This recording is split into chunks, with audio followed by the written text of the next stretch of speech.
সামনে রমজান মাস, এজন্য বাজার থেকে অনেক ধরনের মাছ নিয়ে আসা হয়েছে। এটা জিওল মাছ, কেউ শিং মাছ বলে। আবার এটা হচ্ছে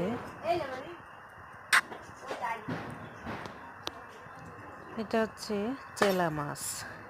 চেলা মাছ খেতে খুব মজা। এখানে আছে দেশি পাঁচমিশালি মাছ।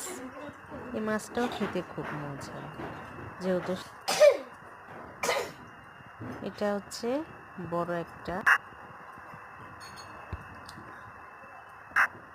Glass cup.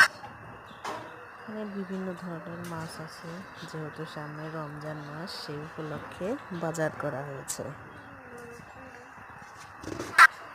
সবাই বলবেন মাছগুলো কেমন হয়েছে। ভালো লাগলে অবশ্যই একটা লাইক দিবেন।